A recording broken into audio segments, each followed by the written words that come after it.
Welcome to the brief overview of the Amiga OS 3.2 from Hyperion. A big thanks to Retro Passion for their speed in getting this amazing product to me for review. Please visit retropassion.co.uk and purchase your copy of 3.2, selecting any physical ROMs that you need burning and or CF card/USB sticks as required. Their service is brilliant. I cannot recommend them highly enough. Enjoy the video.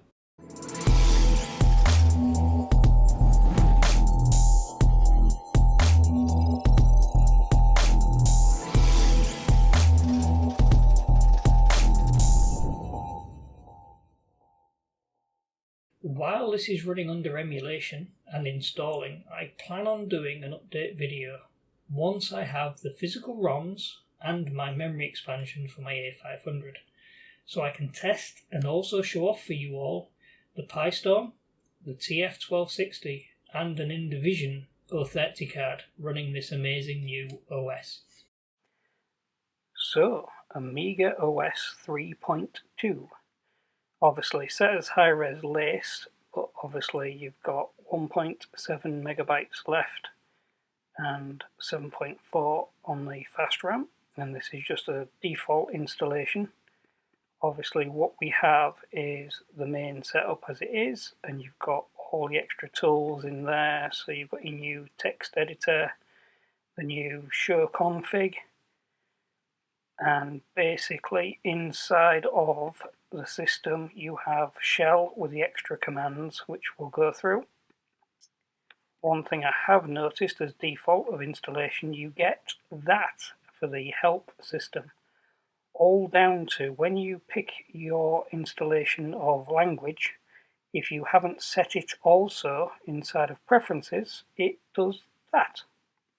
So if we correct that first, so into preferences, location, and we want to have that one, we want that one, we want that one, and save, refreshes itself.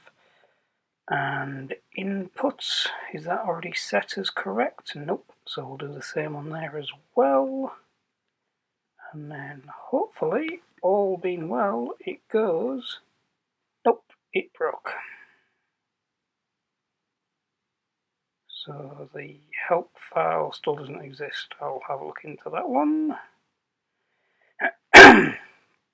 So one of the biggest differences with 3.2 is under preferences you have default icons is one of them. So within there, any file that you have which just copies over and doesn't have a info file, it will auto default an icon for it. So literally MP3 would get a nice pretty icon, and you can add whatever other ones you would like on there to do the bits as you wish. You then have under eye control yet more bits and pieces. So you have the scroll wheel enabler, but you also have can move the screen off, so the intuition like on 3.4 without copying the file over. But you also have the resizable from all sides of the window.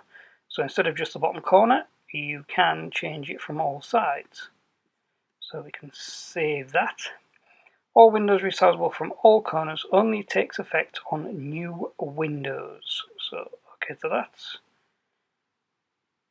And close that. And you'll see that we can now change it from all sides. Yep.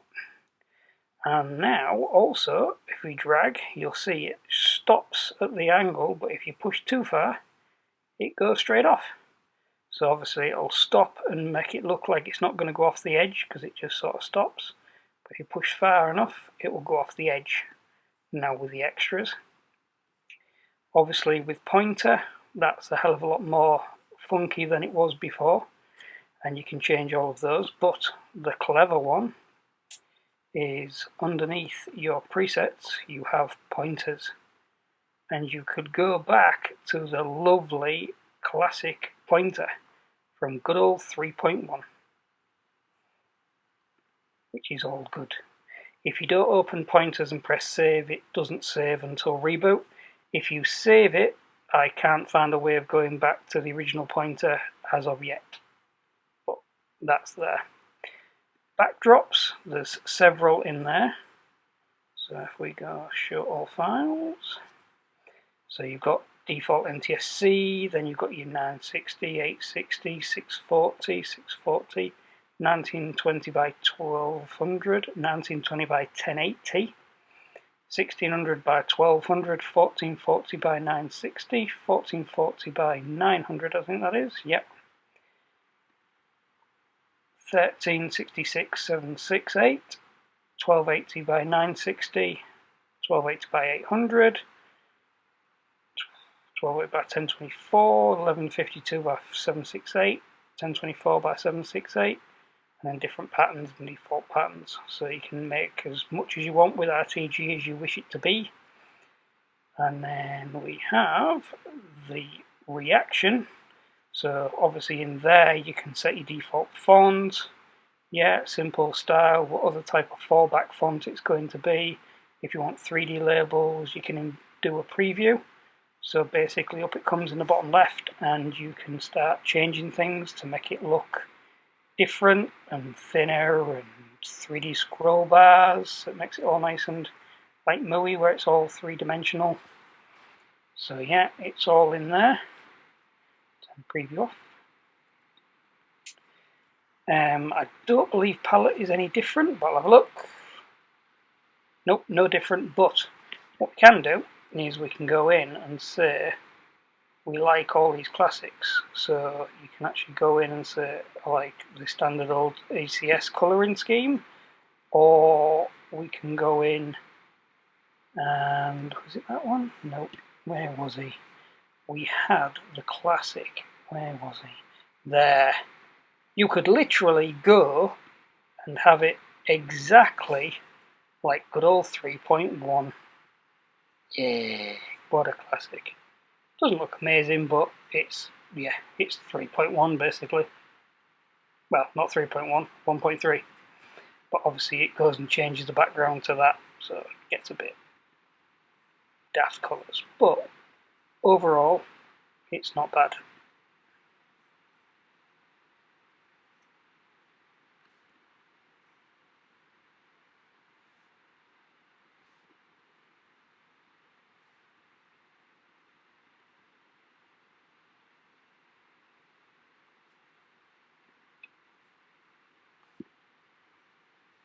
Restore to defaults. Oh yeah, you can reset it to defaults for the mouse as well. Does that reset? No, it doesn't. Oh, it does. Yeah, it does. Yeah, it does. Back. Yeah, so you can reset it all to defaults. So it's all good. Don't think there's anything else new in that one. Then obviously under system, if you open up shell, basically if I do copy ? We now have the new force. It's a force copy, just whatever's open, just overwrite it. Then obviously inside of there you can drag anything into the window, and it just brings up the path straight away with no messing about. Obviously the new find option is now in there under window and find, and within there you can put in what you want to search for, so like this doctor, and it will go searching the whole machine and it finds it in the C folder. You can then do open draw, so if you do open draw, opens up the C. Obviously it doesn't show any files, so you'd have to literally show all files, but then they're all in there. All in there.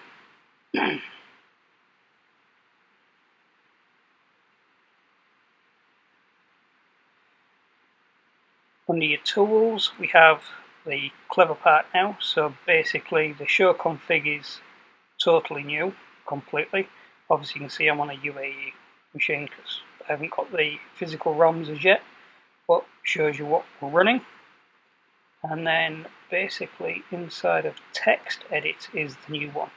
So you have multiple tabs, so we can do a new tab, and we've got multiple tabs of each type. And in here we can change what we're trying to do on a file type to make it easier. So we can say we're going to do C. We can say, where was it? Where was it? To put my lines on. File type options. Yep. So within here we want one of those. We want to show lines. Okay, and then we've got that. And then basically now you will see that everything we do is bolded where it is required. So you've got int as bold, main variable isn't, and then int again is bold. So it highlights text like it would in a normal editor. Obviously you can type just normal text.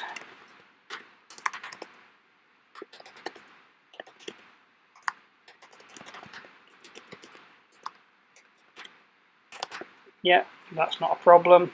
But obviously the clever one is with the tool types, it highlights things so it's easy to read. You can put your line code lines in there.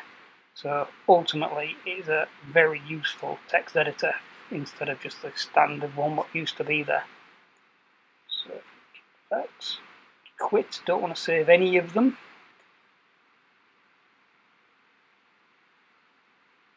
So yeah, so that's just the basics of it.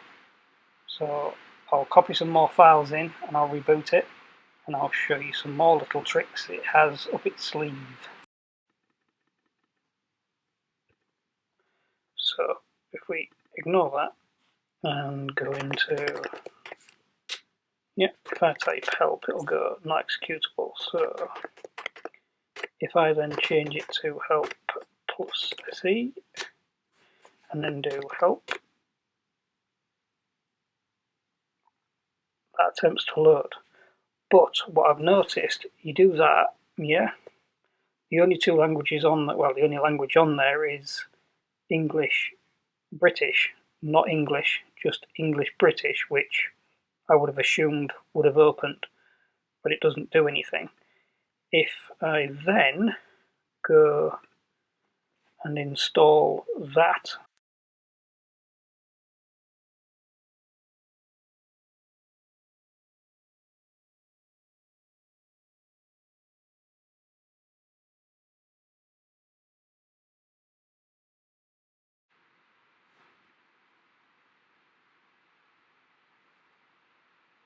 messes that up.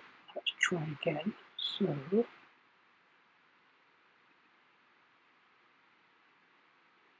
it works now, but it obviously messes that up at the same time. So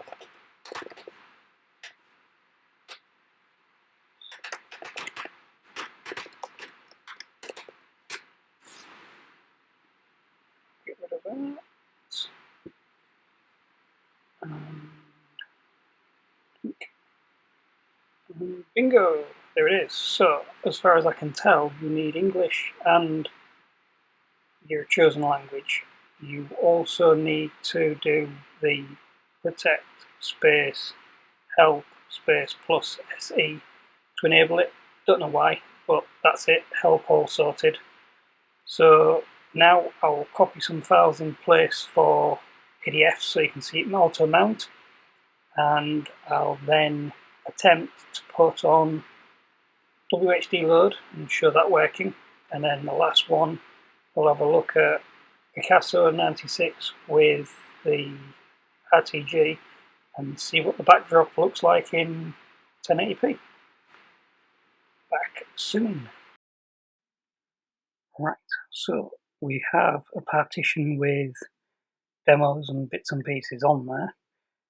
The newest version of WHDLoad, and I've already copied the kickstarts into devs on Workbench. So let's try and install it and see if we get any glitches, errors, iffiness.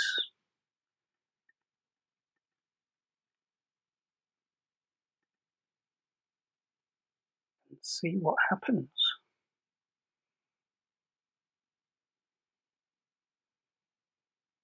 So far so good.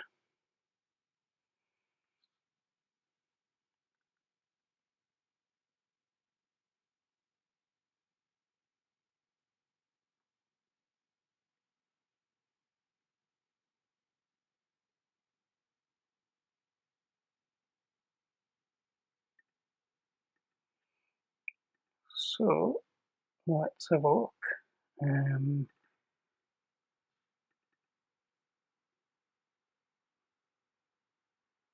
I normally go for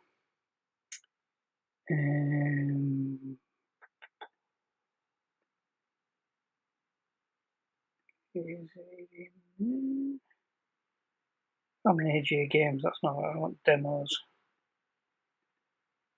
Always run a standard demo just to see if it goes and dies. Let's have a look. That one machine, that's state of the art, yeah, if I run that.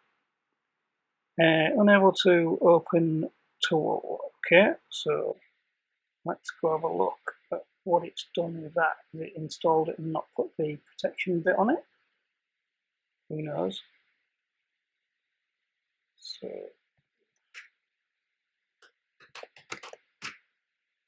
unknown command.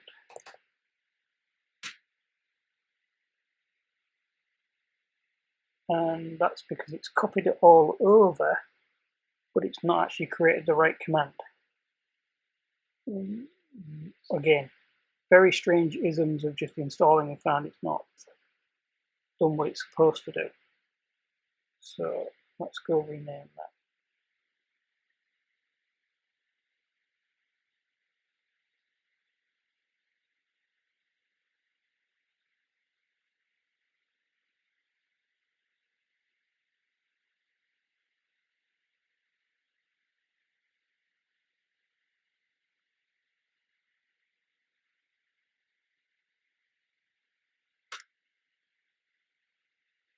Rename that. That's better. And then it should go poof and behave. Yes. And that's now running on 3.2 with WHDLoad. So as I said, I've downloaded the full WHDLoad. I've put on what it asked me to do, and obviously it didn't copy the file in the right name, so I renamed it, and all is happy. So I would suggest that is a good test for WHDLoad. On the other point of view, the other classic thing that it does, I'll turn off the URL.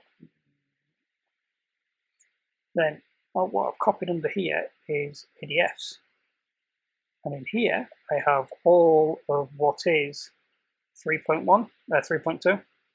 So within there, if I just go into module 1200 there, so if I just double click, it now mounts, there he is. So now I can open him up and I literally have, yeah, all of the stuff to do with the modules are there. So this disk can serve as an emergency disk that will update all Kickstart ROM modules to 3.2 versions regardless of existing ones in ROM. So yeah, so obviously that boots up and puts the bits in there, and obviously it's got all the other internal commands it's got in there, external commands, etc. And am I assuming I can eject that somehow?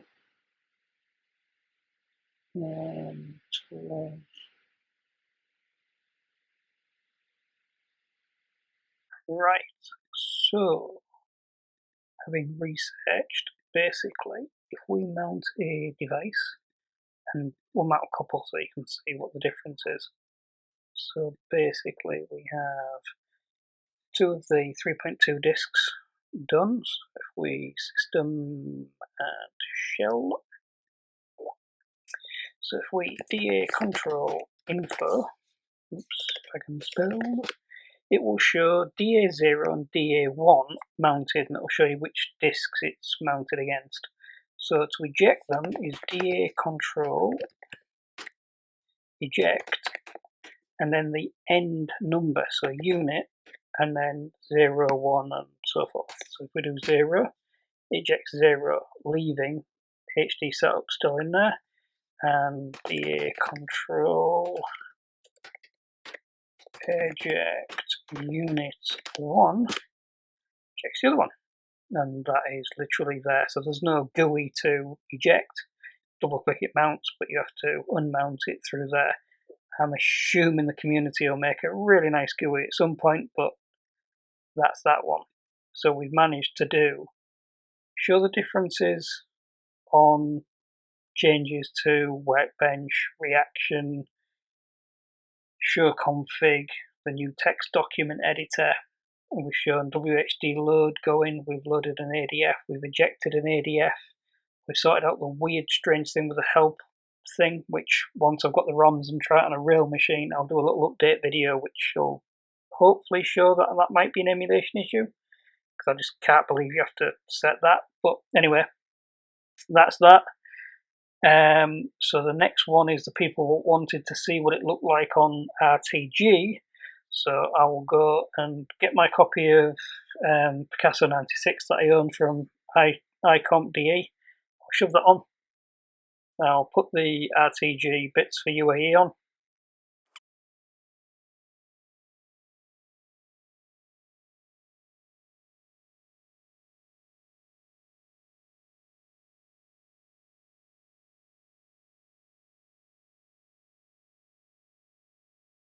So 16 million colours with the 720p background set, which obviously I'm sure it's set in there. So, there we go. So basically we've got all the different ones in there. So I just picked the 1280 by 720 picture in there. Obviously I can go higher, but the Picasso 96 doesn't go up to 1920 by 1080, so we'll have a tinker when I get around to sorting the PyStorm when my little memory expansion comes, and we'll try the RTG with that one. But yeah, so that's all in there. The RTG is there, it's happy, and I'm assuming, just as a last ditch attempt, just in case, I'm assuming it'll boot straight into a game with no issues.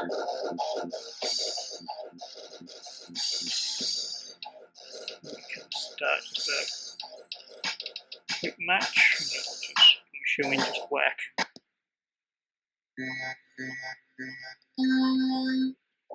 Yep, he's happy.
And there we go, straight back to 720. Does it load the background image as well? Yep, bingo. So yeah, so that is Workbench release 3.2, and obviously we have the other bit I didn't really mention, but we've got that there, so we can actually change it.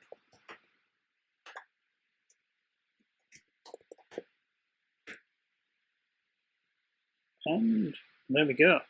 Retro Passion, yeah, release 3.2.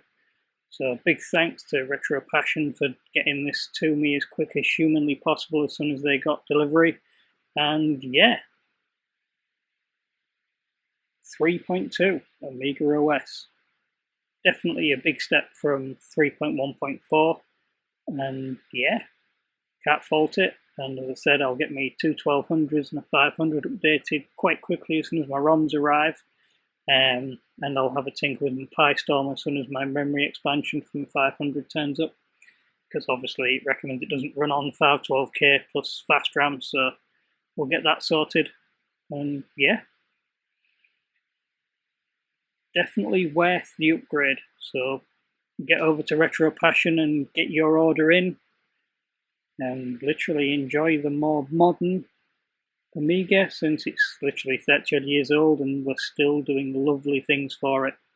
So enjoy. If you like the video, like and subscribe, and any comments, put them down below and I'll try and reply to as many as possible. And if there's anything else you want me to do as a follow-up video on to play with the Pi Storm or the real Amigas, let me know. Bye for now.